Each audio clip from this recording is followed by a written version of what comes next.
사도신경 네 번째 시간 성령으로 잉태하사 동정녀 마리아에게 나셨다라고 하는 고백에 대해서 배워보도록 하겠습니다. 자, 낮아지심의 1단계라고 했어요. 그 말은 더 낮아지시는 거죠. 좀 개요를 설명드리자면 하나님이신 예수님이에요. 그 아들 독생자 예수라고 할 때 하나님이신 예수가 낮아지셨다. 무엇으로? 사람에까지 낮아지셨다. 1단계니까 그럼 더 낮아지면 어떻게 되겠어요? 죽음에까지 내려가야 되는 거죠. 그래서 그렇게 낮아지신 후에 다시 높아지심에 대해서 고백을 할 건데, 먼저 오늘은 낮아지심, 태어나신 이 사건을 통해서 어떻게 낮아지시게 되었는가 함께 생각해 보려고 합니다. 마태복음 1장 말씀, 예수 그리스도의 나심은 어떠한가? 성령으로 잉태되었다 고백을 하고 있습니다. 자, 이건 이제 좀 나중에 하겠고요. 자, 낮아지심이라고 하는 이 큰 주제를 생각을 하면 우리 이 그림처럼 어린아이의 마음을 이해하기 위해서는 시선을 맞춰야 되는 거죠. 같거나 혹은 그보다 더 내려가거나, 이렇게 눈높이에서 교육이 되어야 하고 눈높이에서 공감이 되어야 합니다. 공감하시네라고 하는 찬양을 가져왔어요. 이걸 이제 QR을 찍으면 유튜브에서 찬양을 들으실 수 있고요. 아신다 고백을 하고 공감하신다. 어떻게? 가까이에서 찾아오셨다. 그래서 공감하신다. 공감이라고 하는 주제를 생각을 해보면 가까이에 찾아오시는데, 하나님이신 예수님이 사람에게 가까이 찾아오시는 방법은 하나밖에 없어요. 그가 낮아지시는 것. 우리는 올라갈 수가 없어요. 그렇기 때문에 그가 낮아지시는 것. 어른이지만 아이의 눈높이에 맞춰서 낮아지는 것. 그것이 하나님으로서 우리에게 대한 공감의 표현이시다라는 거죠. 그러면 실제로 나에 있어서 누가 가장 공감을 잘 해주는가라는 게 이제 첫 번째 질문입니다. 나의 말을 잘 들어주는 사람, 내가 대화하기 편한 사람, 그래서 나에게 공감해주는 사람, 나와 함께 마음을 나누고 또 이야기하며 나를 잘 이해하는 사람, 이해하는 사람 누구냐? 부모님 혹은 형제들, 윗사람, 아랫사람, 또는 학교나 학원이나 또 교회에서의 선생님, 그 외 친구들, 또는 또 다른 사람들이 있겠죠. 아무튼 우리에게 있어서 가장 인근에 있는 사람들 중에서 나를 가장 잘 이해하고 공감해 주면서 나와 편한 대화의 상대가 누구인가? 그게 누가 되어야 되겠습니까? 낮아지신 예수 그리스도, 그와 같은 하나님. 우리가 그래서 하나님께 기도를 드리는 거예요. 기도하는 이유가 뭐냐면 그가 기도를 들으시기 때문이에요. 안 들으시면 우리가 벽 보고 소리치는 거 아니잖아요. 우리가 산에서 그냥 메아리 외치듯이 야호 하고 외치는 게 기도가 아니에요. 그 분명히 들으시는 분이 있습니다. 시편 말씀에도 내 간구하는 소리, 내 기도하는 소리, 간절히 구하는 소리를 어떻게 해요? 들으신다. 누가? 하나님께서. 그래서 하나님이 우리를 어떻게 하실까요? 공감하시는 거예요. 이해하시는 거예요. 그래서 낮아지셨다라는 거죠. 어떻게 낮아지셨는가? 바로 예수 그리스도를 통하여 낮아지셨는데, 예수 그리스도는 하나님의 외아들, 즉 하나님과 같은 분. 예수는 하나님과 같은 분. 예수는 하나님 같은 분이에요. 그런데 예수님이 어떻게 인간이 되셨을 때, 인간 예수가 되셨을 때를 생각해 보자는 거죠. 그럼 이제 더 이상 예수가 인간으로 낮아지셨으니까 이제는 하나님 아니게 되었는가? 라는 질문이에요. 하나님이신 상태가 끝난 건가요? 그럴까요? 아닐까요? 그렇다고 한다면 그냥 진짜 한 사람일 뿐이고, 아니라고 하면 여전히 하나님이신 건데 어떻겠습니까? 우리의 고백은 아니다. 예수가 인간이 되셨지만 하나님의 길을 포기한 것이 아닙니다. 하나님의 길을 포기하고 하나님의 상태가 끝난 게 아니에요. 여전히 하나님이신 가운데 또한 사람이 되시는. 그래서 100% 하나님이신데 100% 사람이 되려면 어떻게 해야 될까? 바로 이 질문에 대해서 하나님은 100% 사람이 되심과 동시에 100% 하나님이심을 간직하고 있습니다. 이 어려운 문제인데 같이 여기를 보시죠. 하나님은 어때요? 무한하십니다. 영원하시죠. 측량 불가하십니다. 이분은.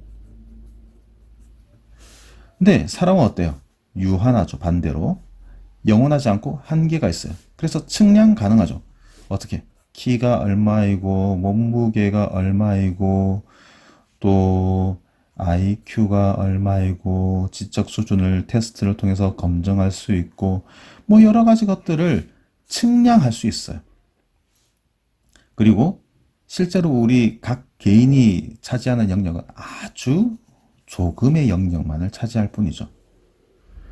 이렇게나 하나님과 사람이 다른데 저 넓은 바다를 작은 물병에 담을 수 있을까요? 없어요.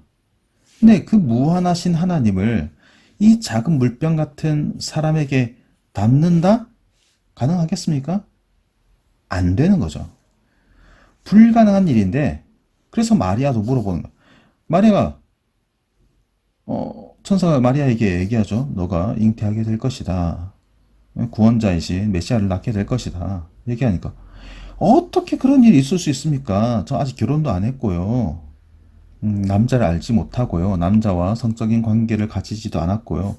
그런데 어떻게 이런 일이 있을 수 있습니까? 라는 질문에 대해서 천사가 성령이 하신다. 지극히 높으신 이의 능력이 이 일을 하신다. 사람의 방법으로는 불가능한데 어떻게 해요? 무로부터 만물을 창조하신 하나님이 성령으로서는 하지 못할 일이 없어요. 능히 하시는 거죠. 우리 처음에 고백했잖아요. 전능하사 천지를 만드신 하나님을 믿습니다 라고 했는데 그 전능하신 능력으로 이 일을 하고야 마시는 거예요. 적절한 비유는 아닙니다만은 이게 뭘까요? 반도체죠. 반도체 안에 수많은 데이터가 들어가 있어요. 수많은 능력을 할 수 있는 연산 기능을 갖추고 있어요. 이 작은 반도체 안에. 어떻게 이런 일이 가능하지? 그런데 사람이 해냈잖아요. 그죠? 근데 이건 누가 만들었냐? 사람이 만들었어요. 그죠? 근데 사람을 창조하신 하나님은 더 뛰어난 능력으로 사람 안에 자신을 담아내실 수 있는 능력이 있으시다라는 거죠. 그래서 100% 하나님이시면서 100% 사람이 되었다.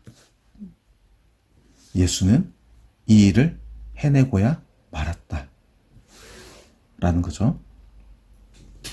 그런 예수님이 성령으로서 출생하게 되시는데 왜 이런 특별한 방법을 선택하셨는가라는 거죠. 일반적인 방법으로 남자와 여자의 그 성적인 관계를 통해서 태어나는 일반적인 출생의 방법을 택하지 아니하시고 예수가 사람이 되어야 하는데 예수가 사람이 되어야 돼요. 그렇죠? 왜? 하나님이 우리를 공감하시고 이해하시기 위해서 하나님이신 예수님이 낮아지셔야 했어요. 그래서 사람이 되려고 하는데 그 사람 되심에 있어서 일반적인 방법을 택하지 아니하시고 왜 성령으로서 이 일을 하셨는가라는 거예요. 이건 이제 좀 어려운 문제이기 때문에 질문이 아니라 거의 답을 다 써놨어요. 먼저는 죄 때문이에요. 자, 먼저 왜 사람이 되어야 했는가? 죄 문제를 누가 해결해요? 사람만 해결할 수 있기 때문이에요. 사람의 죄는 다른 짐승으로 대신할 수 없고 사람의 죄는 사람으로서만 해결할 수 있습니다. 근데 사람으로서 해결해야 되는데 이 사람은 어떤 사람이어야 하는가? 죄 없는 사람이어야 해요. 사람의 문제를 사람이 해결해야 되는데 이 사람은 죄가 없는 사람이어야 하는 거죠. 죄 있는 사람은 다른 사람의 죄 문제를 해결할 수가 없습니다. 그래서 죄 없는 사람이 사람의 죄 문제를 해결할 수 있어요. 근데 일반적인 출생으로는 모든 사람이 죄를 갖고 태어나요. 그렇기 때문에 일반적인 출생이 아닌 다른 방법이 필요하게 된 거죠. 특별한 방법. 우리가 일반적인 출생으로 태어나는 모든 사람이 죄를 가지고 있습니다. 이걸 뭐라 그러냐면 원죄라고 그래요. 처음부터 있었던 죄. 그래서 아담으로부터 시작된 모든 자손들은 죄를 유전하게 됩니다. 그래서 죄인으로 태어나게 되는 것이죠. 그렇기 때문에 이 일반적인 출생이 아닌 다른 방법이 필요했어요. 어떻게? 성령을 통해서 동정녀 탄생이 필요했던 거죠. 성령을 통해서 동정녀 출생이 그래서 필요했던 겁니다. 왜? 죄와 관련된 남자와 여자의 그 쾌락과 유희와 또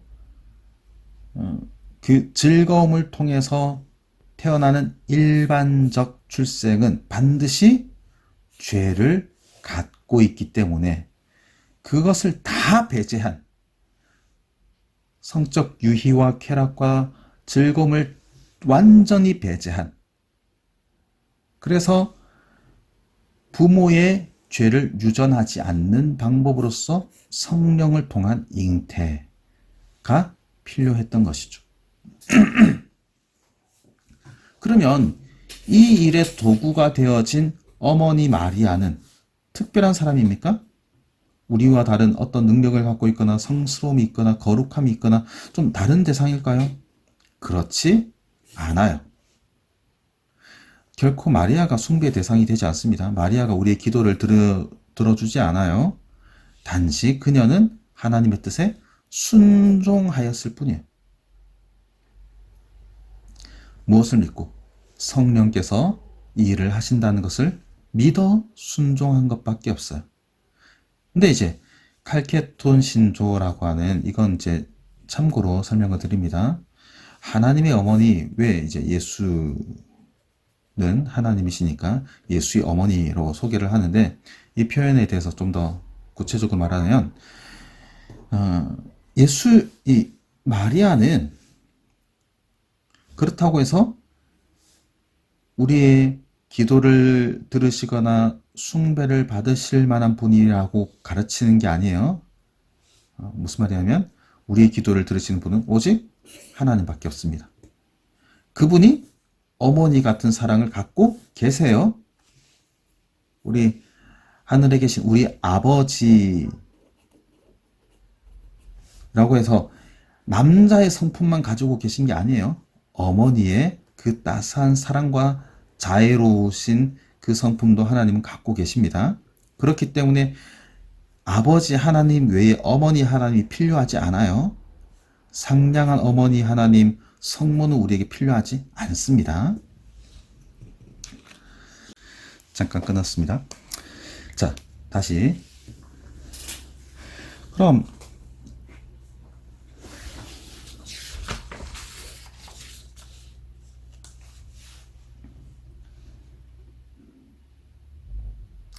자, 이렇게 예수님은 사람이 되신 거죠.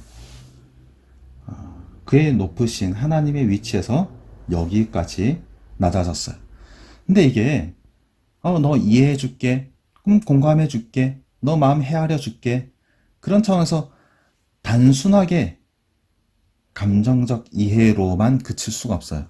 무슨 말이냐면, 자, 한번 생각해 보죠. 어디까지 올라가 봤습니까? 얼마나 높은 곳까지 올라가 보셨어요? 산 정상이라든지 아니면 건물이든지 63빌딩을 올라가거나 아니면 롯데타워에 올라가 보거나 등산을 해서 산 정상에 올라가 보거나 이런 이제 지형적 높은 위치 어디에까지 가봤는가, 또는 나의 책임에 대해서 반장을 하거나 또 학급의 학우를 대표하거나 또는 어떤 모임에서 주도적인 역할을 하거나 그런 책임 있는 자리에 대해서 얼마나 높은 곳에 올라가 보셨습니까? 우리 뭐 대통령까지는 못 가봤으니까. 아무튼 그 위치 그 자리에서 떨어지거나 낮아질 때 어떤 느낌일까? 아찔하겠죠. 아찔하겠죠.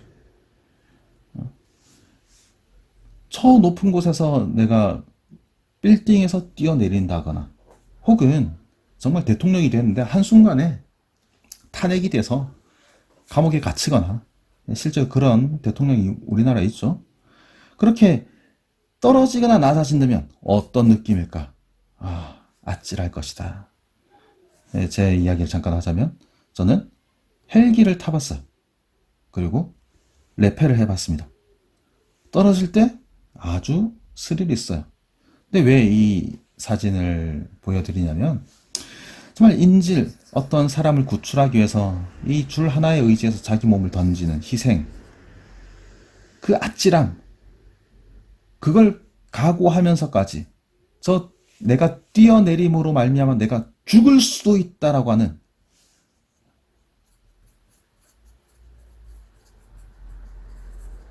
그런 각오와 결단이 없이는 할 수 없는 일이잖아요. 근데 예수는 이렇게 낮아지는 일에 대해서 너 이해해줄게, 들어줄게. 우리 선생님들이 학생들의 이야기를 들어주기 위해서 무릎을 꿇고 시선을 맞추고 눈높이를 맞추면서 내가 너의 이야기 들어줄게, 얘기해봐. 그 정도 수준이 아니야. 나 이걸 위해서 죽어줄 수 있다. 자, 빌립보서 말씀인데, 그는 하나님과 본체시다. 같은 분이시다. 동등되신다. 근데 그걸 취하지 아니하시고 비워내시면서 뭐가 되셨어요? 사람이 되셨어요. 자기를 낮추셨어요. 근데 이걸 쉬운 성경에서는 어떻게 표현을 하냐면, 하나님과 똑같은 높은 분이시지만 거기에 있기를 원치 아니하시고 낮아지셨습니다. 스스로 낮은 자가 되셨습니다. 근데 이걸 겸손한 모습이라고 표현을 해요. 우리 겸손이 뭘까요? 겸손.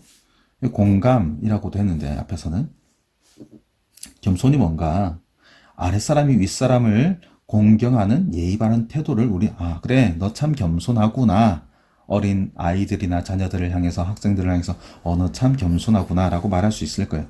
또는 친구나 동료 관계 속에서 자기를 자랑하지 않고 뽐내지 않고 드러내지 않고 칭찬을 해줘도 고개 숙이면서 아닙니다, 뭐 괜찮습니다, 혹은 적당히 감사합니다 라는 그런 표현으로 자기를 드러내지 않고 뽐내지 않는 그런 태도? 겸손하다 하겠죠. 근데 여기서 한 단계 더 나가는 거예요. 정말 아랫사람을 배려하기 위해서 윗자리에서 내려오는 것. 앞에서 우리 공감이라 그랬잖아요. 눈높이를 맞추는 것. 위에서 내려오는 것. 그게 겸손인데, 예수님은 얼만큼 겸손해지셨는가? 그는 천사보다 높으신 분이에요. 근데 천사보다 못하게 낮아지셨어요. 천사들보다 못하게 낮아지신 그 예수는 겸손한 분이신데 왜 이렇게 하셨는가? 죽음을 맛보려고. 나 죽을 수도 있다. 누구를 위해서? 모든 사람을 위해서. 죽기를 각오하고 결단하고 낮아지신 겸손인 거예요. 그냥 매너 있게 나 너 존중해 줄게. 어린 사람, 낮은 사람. 그래, 내가 너를 존중해 줄게. 기꺼이 내가 낮아지마. 내가 받쳐주마. 그런 차원에서의 겸손이 아니라 죽음까지도 내려가는 겸손이었다라는 거죠. 그럼 왜 그렇게 왜 그 높은 자리를 거절하면서 이렇게 낮은 사람의 자리까지 낮아지시며 겸손해지셨습니까? 우리와 공감해 주십니까? 우리와 눈높이를 맞춰 주십니까?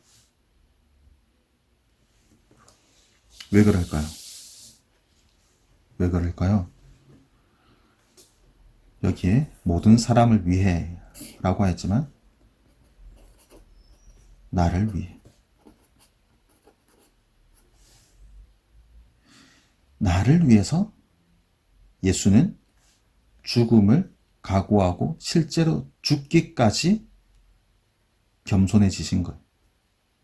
나를 이해하고 공감해 주신 거예요. 나와 눈높이를 맞춰 주신 거예요. 왜? 나의 구원을 위해서. 모든 사람이라고 표현되었지만 이건 객관적이고 포괄적이잖아요. 이걸 개인적으로 주관적 고백으로 우리가 할 수 있어야 됩니다. 이 일을 행하심은 나를 위하여 죽음을 맛보신 것이다. 바로 그 예수님이 이렇게 낮아지셨다. 나에게까지 내려오셨다. 낮아지심에 대한 1단계입니다. 이것이 무엇인가? 나를 이해하고 나를 배려하며 나와 공감하시며 나를 위해 기꺼이 겸손해지심으로 동정녀 마리아에게 태어나셨다. 전능하시고 무한하신 하나님이 그렇게 사람으로 낮아지심, 위치적으로 낮아지시며 무한하신 하나님이 사람 안에 갇혀 계신 유한한 존재 안으로 들어와지시는 이 말도 안 되는 일을 성령으로서 하셨다라고 고백하는 게 우리 신앙 고백의 네 번째 고백이 되겠습니다.